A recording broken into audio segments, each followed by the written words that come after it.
TNN TV کی بین الاقوامی خبروں کے ساتھ میں ہوں بشرا خان۔ کینیڈا کے وزیر دفاع نے ہندوستان کے الزامات سے ہفتے بھر کے سفارتی نتائج کے بعد مجرمانہ تحقیقات پر زور دیا۔ مزید تفصیلات اس رپورٹ میں۔ کینیڈا کے وزیر دفاع نے ہندوستان کے الزامات سے ہفتہ بھر کے سفارتی نتائج کے بعد مجرمانہ تحقیقات پر زور دیا۔ کینیڈین وزیر اعظم کے اس الزام کے ایک ہفتے کے بعد کہ ہندوستان ایک ممتاز خالصتان کے حامی کارکن کے قتل میں ملوث تھا، وزیر دفاع بل بلیئر نے انٹیلیجنس کے سوالات سے توجہ ہٹانے اور اس معاملے کی جاری مجرمانہ تحقیقات کی طرف توجہ مرکوز کرنے کی کوشش کی۔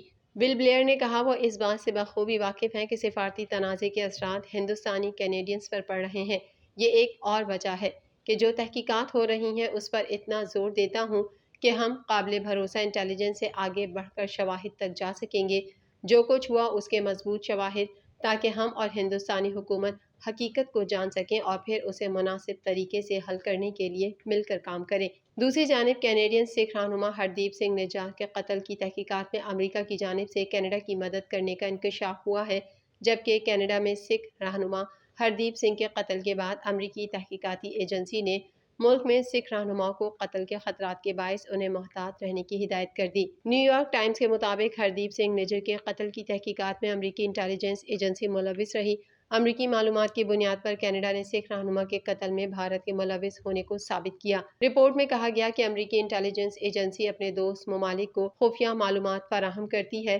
ماضی میں بھی امریکہ کینیڈا کو چین کے خلاف خفیہ معلومات فراہم کرتا رہا ہے۔ رپورٹس کے مطابق امریکہ نے انٹیلیجنس اسٹریمز کے پیکیج کے حصے کے طور پر کینیڈا کے ساتھ معلومات شیئر کی ہیں۔ یاد رہے کہ امریکی وزیر خارجہ اینٹونی بلنکن نے بھارت سے ہردیپ سنگھ نجار کے قتل پر احتساب کا مطالبہ کر رکھا ہے۔ سکھ گروپوں نے کینیڈا کی سیاسی جماعتوں سے کہا کہ وہ بھارت کے خلاف متحدہ محاذ پیش کریں۔ مزید جانیں گے اس رپورٹ میں۔ سکھ گروپوں نے کینیڈا کی سیاسی جماعتوں سے کہا کہ وہ بھارت کے خلاف متحدہ محاذ پیش کریں۔ وزیر اعظم جسٹن ٹروڈو کی جانب سے ایک مقامی رہنما کی فائرنگ سے ہلاکت اور ہندوستانی حکومت کے درمیان ممکنہ ربط کا اعلان کرنے کے بعد کینیڈا کے سکھ ڈاسپورا کے دو گروپ کینیڈا کی سیاسی جماعتوں سے ہندوستان پر متحدہ محاذ پیش کرنے کا مطالبہ کر رہے ہیں۔ ایک مشترکہ بیان میں اونٹاریو گردوارہ کمیٹی اور برٹش کولمبیا گردوارہ کونسل کا کہنا ہے کہ جون میں ہردیپ سنگھ نجر کی موت سے متعلق ممکنہ غیر ملکی مداخلت کے خلاف اپنی مخالفت کے بارے میں تمام پٹیوں کی کینیڈین جماعتوں کو واضح طور پر واضح ہونا چاہیے۔ NDP لیڈر جگمیت سنگھ، جو خود ایک سکھ ہیں، نے کہا کہ انہوں نے براہ راست Quebec court of appeal justice میری جوسی ہاک کو خط لکھا ہے کہ وہ کینیڈا کی غیر ملکی مداخلت کی انکوائری میں ہندوستان کو شامل کرنے کا مطالبہ کرے۔ ہاک اس 16 ماہ کی انکوائری کی قیادت کر رہے ہیں، جس سے توقع ہے کہ چین اور روس جیسے ممالک کی طرف سے کینیڈا کے معاملات میں مبینہ مداخلت کا پتہ چل جائے گا۔ اسکاربرو میں ایک اجتماع جس میں پریمیئر ڈگ فورڈ کے گرین بیلٹ پر ترقی کے فیصلے کے خلاف احتجاج کرنے کا منصوبہ بنایا گیا تھا، جو جشن کی شکل اختیار کر گیا۔ مزید جان لیتے ہیں اس رپورٹ میں۔ اسکاربرو میں ایک اجتماع جس میں پریمیئر ڈگ فورڈ کے گرین بیلٹ پر ترقی کے فیصلے کے خلاف احتجاج کرنے کا منصوبہ بنایا گیا تھا، ہفتے کے روز جشن کی شکل اختیار کر گیا، جب فورڈ نے اونٹاریو سے معافی مانگی اور ہفتے کے شروع میں اپنا فیصلہ واپس لینے کے عزم کا اظہار کیا، جبکہ رچمنڈ ہل میں ایک اور ریلی جس کا منصوبہ بھی زمین کے تبادلے کے خلاف احتجاج کرنے کے لیے تھا، پھر بھی احتجاج کی فضا برقرار ہے۔ جیسا کہ شرکاء نے فورڈ کو بتایا کہ ابھی بھی دیگر مسائل ہیں جن پر وہ پیش رفت چاہتے ہیں، جیسے کہ مجوزہ ہائی وے 413۔ ہفتوں کے عوامی دباؤ اور دو وزراء کے استعفے کے بعد ڈگ فورڈ نے جمعرات کو محفوظ گرین بیلٹ سے زمین کے بڑے حصے کو ہٹانے کے اپنے منصوبے کو واپس لے لیا۔ شہر بھر میں اونٹاریو پلیس میں اس مسئلے پر ایک الگ ریلی نکالی جا رہی تھی۔ وہاں مظاہرین سینکڑوں درختوں کی ممکنہ ہٹانے کے خلاف احتجاج کرنے کے لیے جمع ہوئے، جو خلا کی دوبارہ ترقی کے حصے کے طور پر ہو سکتے ہیں۔ ایران کے صدر ابراہیم رئیسی کا کہنا ہے کہ اسرائیل کا عرب ممالک سے تعلقات کا معاہدہ ناکام ہو جائے گا۔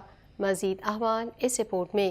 ایران کے صدر ابراہیم رئیسی کا کہنا ہے کہ اسرائیل کا عرب ممالک سے تعلقات کا معاہدہ ناکام ہو جائے گا۔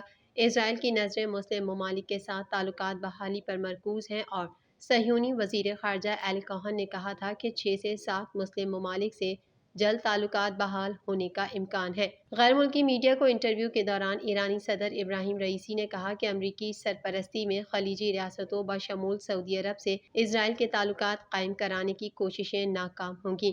ان کا مزید کہنا تھا کہ ہم نے یہ نہیں کہا کہ اقوام متحدہ کے نیوکلیئر انسپیکٹرز کی ایران میں تعیناتی نہیں چاہتے۔ واضح رہے کہ امریکہ کی جانب سے سفارتی اقدامات کے ذریعے 2020 میں متحدہ عرب امارات، بحرین، سوڈان اور مراکش کے اسرائیل کے ساتھ سفارتی تعلقات قائم ہوئے تھے۔ دوسری جانب گزشتہ دنوں اسرائیلی وزیر خارجہ ایل کوہن نے اپنے خطاب میں 6 سے 7 مسلم ممالک سے جلد سفارتی تعلقات بحالی کا دعویٰ کیا تھا۔ ان کے اس بیان کے بعد اب یہ بحث چھڑ گئی ہے کہ متحدہ عرب امارات، بحرین، اردن کے بعد اب کون سا اسلامی ملک اسرائیل سے تعلقات بحال کرے گا۔ علی کوہن کے اس بیان کے بعد پاکستان کا رد عمل بھی سامنے آیا ہے، جس میں نگراں وزیر خارجہ جلیل عباس جیلانی نے کہا کہ اسرائیل سے تعلقات کے معاملے پر پاکستان اپنا فیصلہ ملکی اور فلسطینی عوام کے مفادات کو مد نظر رکھتے ہوئے کرے گا۔ چین میں ایک سرکاری کان میں خوفناک آتش زدگی کی وجہ سے 16 کارکن ہلاک اور متعدد زخمی ہو گئے۔ مزید جانیں گے اس رپورٹ میں۔ چین میں ایک سرکاری کان میں خوفناک آتش زدگی کی وجہ سے 16 کارکن ہلاک اور متعدد زخمی ہو گئے۔ عالمی خبر رساں ادارے کے مطابق چین کے صوبے گوئیژو میں کوئلے کی کان میں لگنے والی آگ کو فائر بریگیڈ کے عملے نے 2 گھنٹوں میں قابو پا لیا تھا، تاہم اس دوران دھوئیں کے بادلوں نے سانس لینا محال کر دیا تھا۔ حادثے میں 16 افراد ہلاک ہو گئے، جن میں زیادہ تر کی اموات دم گھٹنے کی وجہ سے ہوئیں۔ ابتدائی تحقیقات میں پتہ چلا ہے کہ آگ کنوینئر بیلٹ میں لگی تھی، تاہم آگ لگنے کی وجہ کا تعین نہیں کیا جا سکا۔ صوبائی حکومت کی جانب سے واقعے کی تحقیقات کے لیے انکوائری کمیٹی تشکیل دے دی گئی۔